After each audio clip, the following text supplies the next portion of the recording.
যুব সমাজের এখন যে অবস্থা, আপনি সামনে একটা ভয়ঙ্কর বিকলাঙ্গ যুব সমাজ দেখতে পারবেন। মস্তিষ্ক বিকৃত হয়ে গেছে এদের মোবাইল ফোন দিয়ে। মোবাইল ফোন, পর্নোগ্রাফি, মেয়েদের ফিতনা, হারাম অ্যাফেয়ার্স, মাদক, জুয়া, টিকটক, এই করতে করতে এদের মস্তিষ্কর সুস্থতা নষ্ট হয়ে গেছে। আল্লাহর কসম, আল্লাহর কসম করে বলছি, এরা সুস্থ না। একটা চিত্র খুব কমন দেখতে পারবেন, 10টা-20টা ছেলে গোল হয়ে বসে আছে ফোন নিয়ে, সবার মনোযোগ নিচের দিকে।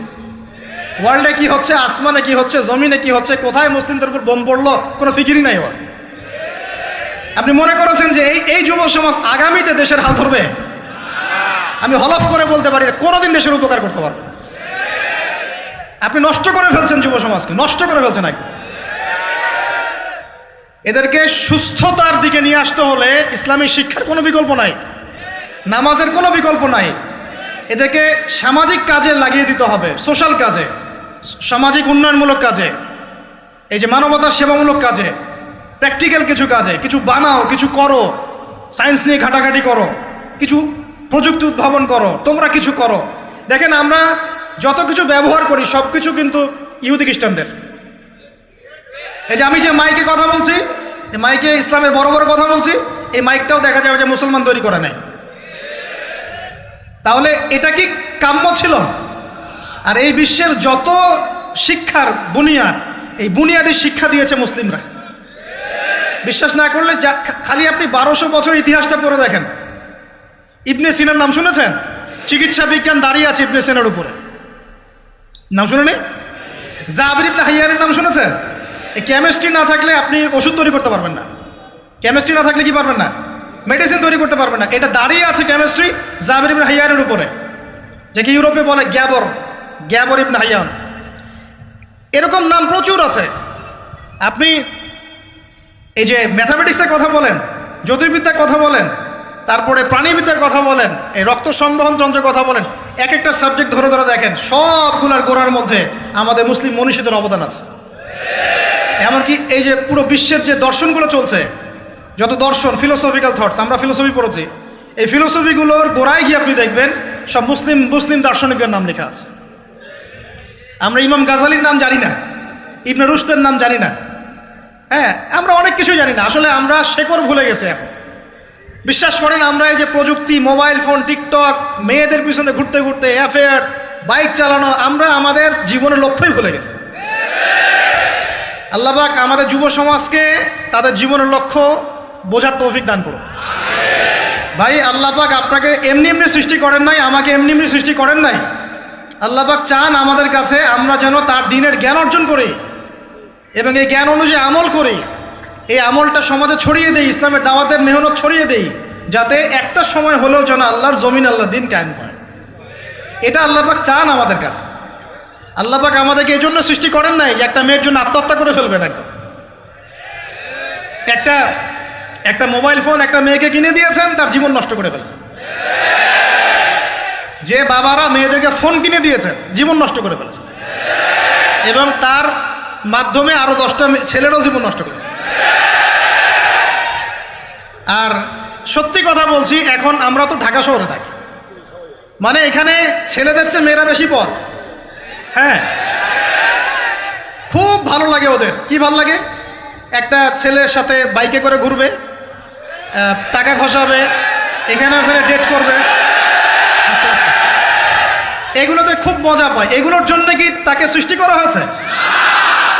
আপনি বলেন, এই মেয়েদেরকে আপনি যখন ঘরে নিয়ে আসবেন, আমি নারী বিদ্বেষী কথা বলছি না, নারীদেরকে আমরা অনেক অনেক সম্মান করি, অনেক শ্রদ্ধা করি। আর আমাকে জন্ম দিয়েছেন একজন নারী, আমাকে দিনের পথে চলতে আত্মবিশ্বাস যোগায় পিছন থেকে, ঘরের নারী যোগায় কি না?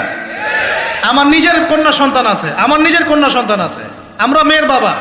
কিন্তু এখন যে টিকটক জেনারেশন মেয়েদেরকে আপনি তৈরি করছেন, ফোন হাতে তুলে দিয়ে ডেটিং করছে, বাইকের পিছনে ছেলের সাথে ঘুরছে, এখানে ওখানে ফ্রি ওপেন সেক্স করছে, কোনোদিন ধর্ষণের শিকার হচ্ছে। এই মেয়েদেরকে ঘরে নিয়ে আসার পরে এদের গর্ভ থেকে কি আপনি ইসমাইলের মতো সন্তান পাবেন? এদের সাথে তোমরাও দেখা যায় যে অনেক সময় প্রেম করতে ভালো লাগে, এই মেয়েদেরকে কেউ বিয়ে করবে না। এ ধরনের নারীদের সাথে মানুষ প্রেম করতে মজা পায়, কেউ সম্মান করে বিয়ে করতে চায় না। করলেও দেখবেন 2-1 বছরের মধ্যেই নাই সেই সম্পর্ক, গায়েব। তো অনেক দূর চলে আসলাম, এত দূর আসতে চাইনি, কথাগুলো কথার পিঠে চলে আসলো যে সমস্যা হচ্ছে গোড়ায় আমরা আমাদের যুবক যুবতী, আমাদের ছেলে মেয়েদেরকে দিনই বুনিয়াদি ইসলামী শিক্ষা দিচ্ছি না। এটা শিক্ষা দেওয়ার দায়িত্ব প্রত্যেক পিতার, প্রত্যেক মাতার। সে মাদ্রাসায় পড়ুক আর জেনারেল লাইনেই পড়ুক, আপনাকে শিক্ষা নিশ্চিত করতে হবে। কিভাবে করবেন এই হেডেক এখন আপনার, আমার আর হেডেক নাই, আমি দিয়ে দিলাম হেডেক আপনাকে। এই হেডেকটা আমার মাথায় ছিল, আপনাকে দিয়ে দিলাম, আপনি চিন্তা করেন কিভাবে করবেন। এখন পারলে অফলাইনে করেন, না হলে অনলাইনে করেন। অনলাইনে আচ্ছা আলোচনা চলে আসছে, একটা কথা বলে দিই, অনলাইনে অনেক রকম কোর্সেস চলছে। তবে আমি নিয়াত করেছি ইনশাআল্লাহ, আমি আরও কয়েকজন ওলামায়ে কেরামদের সাথে পরামর্শ করেছি এবং এখনও করে যাচ্ছি, কমপক্ষে বরেণ্য 8 থেকে 10 জন স্কলার বা আলেমদেরকে নিয়ে অনলাইনে ইনশাআল্লাহ আমরা একটা মাদ্রাসা খুলবো ইনশাআল্লাহ। এটা অফলাইন না, অনলাইন মাদ্রাসা। আমি নাম দিয়েছি তহা জিন্নুরাইন ইসলামিক অনলাইন মাদ্রাসা। আমি দোয়া করি আল্লাহর কাছে, আল্লাহ পাক যেন এই মাদ্রাসাকে কবুল করেন। এর ওসিলা করে আল্লাহ পাক লক্ষ লক্ষ কোটি কোটি যুবককে দ্বীনের জ্ঞান শেখার তৌফিক দান করেন, যুবতীদেরকে দান করেন, আমাদের ছোট ছোট সোনামণিদেরকে দান করেন। যারা অফলাইনে দিন শিখতে পারছে না, আল্লাহ যেন অনলাইনে শেখার তৌফিক দান করেন। তো এখানে বেশ কয়েকটা লেভেলে বেশ কয়েকটা কোর্স লঞ্চ করা হবে ইনশাআল্লাহ। যেমন বাচ্চাদের জন্য বুনিয়াদি নুরানি কোর্স। আপনার বাচ্চা আছে ছোট, 4 বছর 5 বছর বয়স, ভর্তি করায় দিলেন, নুরানি কোর্স করবে, কোরআন তেলাওয়াত করা শিখবে। এরপরে হিপস, একটা হিপসের কোর্স, আপনি অনলাইনেই হিপস করবেন। যাদের বয়স 10 বছর হয়ে গেছে, 12 বছর 15 বছর, অনলাইন হিপস করবেন। আপনি চলে আপনার বয়স যদি 30-40 হয় আপনিও করতে পারবেন, তো আপনার ব্যাচটা আলাদা হবে। এরপরে হচ্ছে আমাদের জেনারেল ভাইদের জন্য, জেনারেল শিক্ষিত দিনী ভাইদের জন্য ইসলামিক ডিপ্লোমা কোর্স। এটা কেমন? এখানে 4-5টা লেভেল থাকবে। লেভেল 1 মনে করেন, এখানে আপনার বুনিয়াদি জিনিস, আপনার আকীদা, আপনার কোরআন তেলাওয়াতের জ্ঞান, আপনার দৈনন্দিন জিকির আজগার, নামাজ, আপনার হাদিসের মধ্যে ফয়জুল কালামের মতো বই, ঠিক আছে, ইসলামের ইতিহাস, তারপরে ফিকহের মধ্যে ফিকহুল মুয়াসসার, এই ধরনের বই। মানে প্রাথমিক বুনিয়াদি যে জ্ঞানটুকু মাদ্রাসা দেওয়া হয়, এটা ইনশাল্লাহ শিখবেন। এটা শেষ করার পরে যাবেন লেভেল 2। লেভেল 2তে গিয়ে আরও হাই ক্লাস কিছু বই পাবেন, ওখানে আরও কিছু সাবজেক্ট অ্যাড হবে, ইসলামিক পরিবার, ইসলামিক অর্থনীতি, ঠিক আছে, ইসলামিক জিওপলিটিক্স, এসক্যাটোলজি, এরকম কিছু সাবজেক্ট আসবে ইনশাআল্লাহ। এটা দিয়ে আবার কপি করে সবাই বানানো শুরু করে দিয়েন না, আমি তো বলে দিচ্ছি আর কি। আর বানালেও আলহামদুলিল্লাহ কোনো সমস্যা নাই, এটাও দিনের খেদমত হবে ইনশাআল্লাহ। একজনকে দেখে যদি আরও 10 জন শেখে, সমস্যা কোনো সমস্যা? এভাবে লেভেল 3তে গিয়ে আপনি মাদ্রাসায় যেগুলো নাহু, হেদায়েতুন নাহু, হেদায়া কুদুরি, এই ধরনের বইগুলো পড়ানো হয়, এগুলো শিখবেন ইনশাআল্লাহ।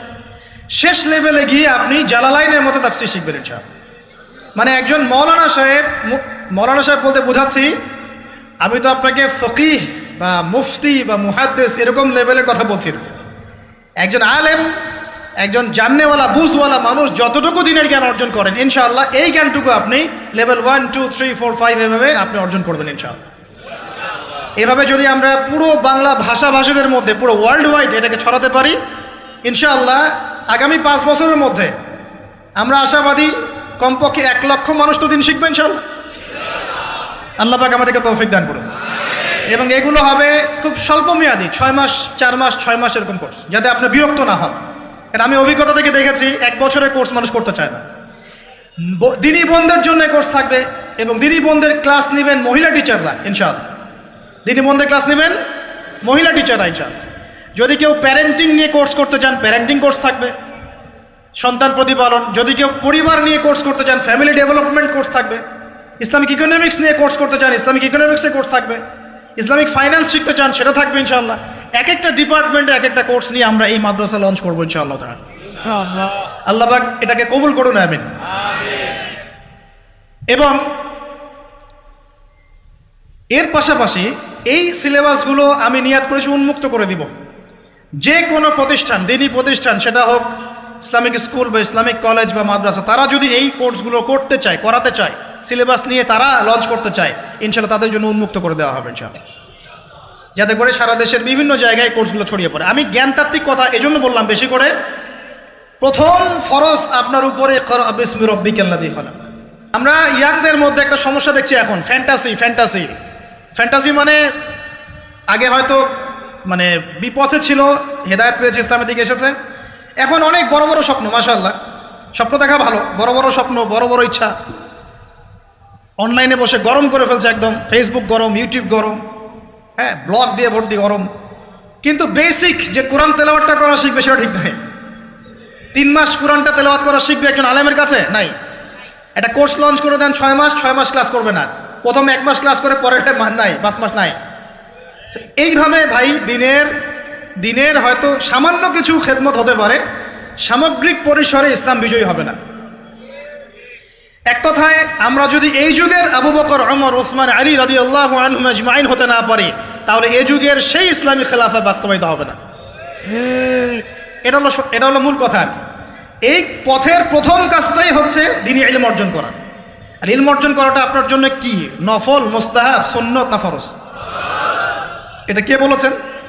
রাসূলুল্লাহ সাল্লাল্লাহু আলাইহি ওয়াসাল্লাম বলেছেন, তালাবুল ইলমি ফরিদাতুন আলা কুল্লি মুসলিম। তালাবুল ইলম মানে জ্ঞান অর্জন করা, ফরিদা ফরজ মানে কি?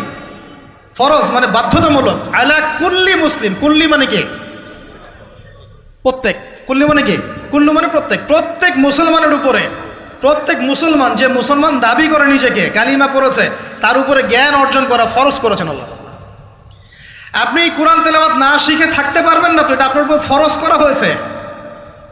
নামাজ কি পড়ছেন, কি বলছেন, এটা আপনাকে শিখতে হবে, তো এটা ফরজ করা হয়েছে। আজান দেওয়া শিখতে হবে, ইকামত দেওয়া শিখতে হবে, ইমামতি করার যোগ্যতা অর্জন করতে হবে।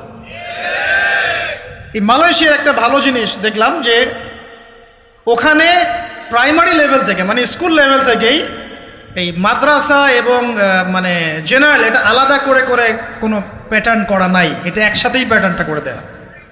মানে আপনি স্কুলে ভর্তি হলে, স্থানীয় স্কুলে বা কলেজে যেভাবে তারা সিস্টেম করেছে, ইসলামের বুনিয়াদী শিক্ষাটা বাধ্যতামূলক শিখতে হবে। যে কেউ, তাদের সিভিলিয়ানদের মধ্যে যে কেউ ইমামতি করতে পারে, মাশাআল্লাহ। এটা আমাদের করা উচিত ছিল না? আমরা কি মুসলিম প্রধান দেশের অধিবাসী না?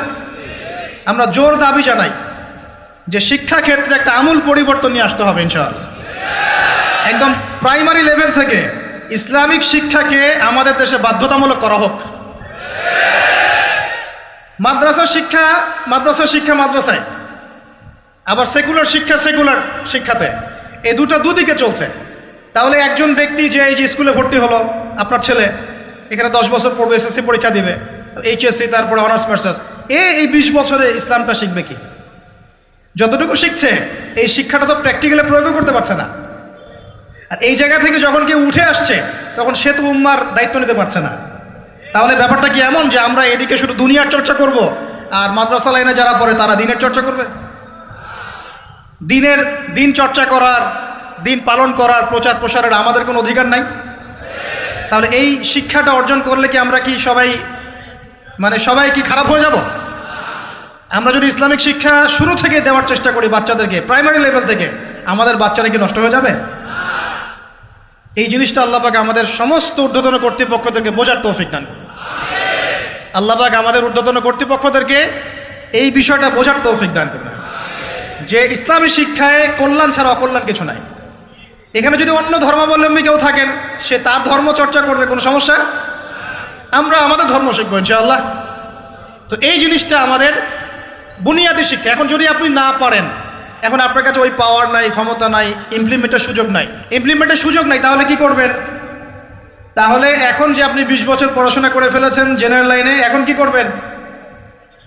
এখন আপনার জন্যে কিছু অপশন খোলা আছে। এক, স্থানীয় বরেণ্য ওলামায়ে কেরাম যারা আছেন তাদের সাথে পরামর্শ করে সিলেবাস তৈরি করে নিয়ে পড়াশোনা করুন, এটা একটা অপশন।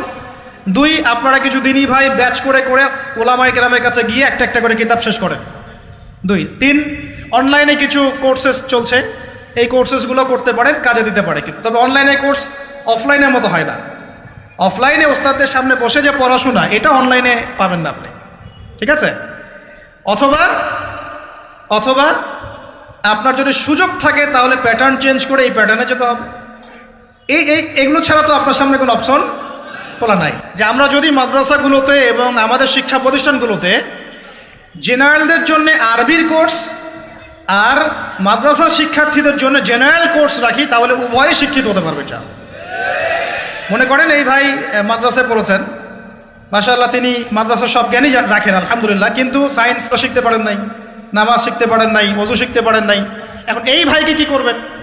এই ভাইকে ইসলামিক কিছু ডিপ্লোমা কোর্সের আওতায় আনতে হবে, এনে অফলাইন বা অনলাইনে শিক্ষা দিয়ে তাকেও মানুষ করে গড়ে তুলতে হবে। এই তো যদি আমরা চিন্তা করি, আমরা চিন্তা করতে হবে আমাদেরকে জাতি নিয়ে, বড় বড় কথা বললে হবে না তো।